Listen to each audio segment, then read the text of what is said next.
Anticiper les besoins du client, être à l'écoute des demandes du client. Je pense que Jean-Paul Laurent, vous voyez où je veux en venir. Bonjour, vous êtes responsable clientèle enseignement pour Schneider Electric. Comment se concrétisent ces évolutions de l'industrie 4.0, ces évolutions au sein des entreprises, vous qui travaillez pour Schneider? Effectivement, donc Schneider Electric est un certain nombre de sites de production en France. On est une société française.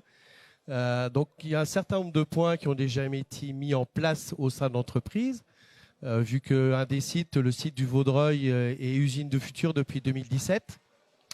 Ce qui est très très important au niveau de la démarche pour cette mise en place, c'est que c'est quelque chose qui est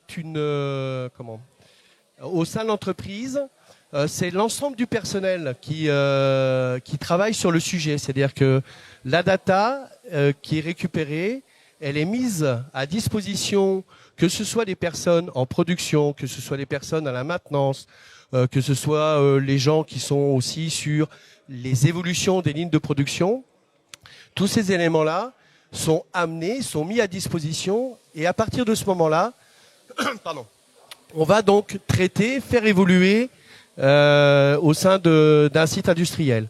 Il y a Ce qui est véritablement intéressant, donc c'est la donnée on doit donner du sens aux data, oui, à la donnée, tout à fait, pour se positionner individuellement, mais également pour collaborer, pour travailler en équipe et améliorer les process. C'est un travail collectif, c'est-à-dire que au sein d'un site industriel, comme on l'a dit tout à l'heure, on doit évoluer très vite. Le monde évolue très vite, donc l'outil de production doit aussi s'adapter très vite à la demande des clients.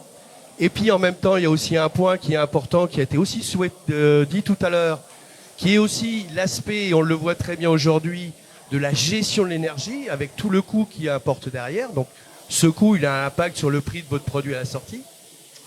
Donc ça, c'est tous les éléments qui sont mis en place. Mais ces points, ils sont pris un par un au sein de l'entreprise, et on va déterminer, par exemple, qu'on a identifié une problématique. On va mettre des éléments en place avec des éléments de data, mais c'est quelque chose qui se fait de façon coopérative, tout simplement parce que les personnes qui connaissent la machine, c'est l'utilisateur et c'est le gestionnaire de la ligne. D'accord ? Lui, c'est le gars qui connaît sa ligne. À côté, il y a les gens de la maintenance. Tout ça, on réunit, je dirais, ces personnes, on les met ensemble, on discute, on échange et on identifie les bonnes données. Parce que de la data, on peut en faire, ce qu'on veut. Plein, tout ce qu'on veut.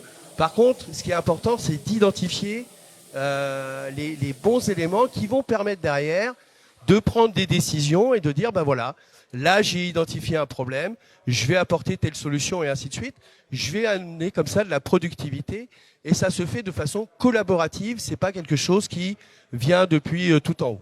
Alors, ce qui est super intéressant dans ce que vous dites, on parle de l'industrie 4.0, la numérisation, la digitalisation, mais il y a l'aspect coopératif qui est évidemment essentiel, c'est-à-dire mettre les gens autour de la table, donner du sens et travailler ensemble, même si on est aidé par l'industrie 4.0, par la digitalisation, l'essence intellectuelle, elle est centrale véritablement. Ouais, l'essence, elle reste toujours au sein de l'être humain.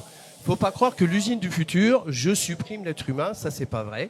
On lui apporte des outils supplémentaires pour prendre des décisions et prendre les bonnes décisions.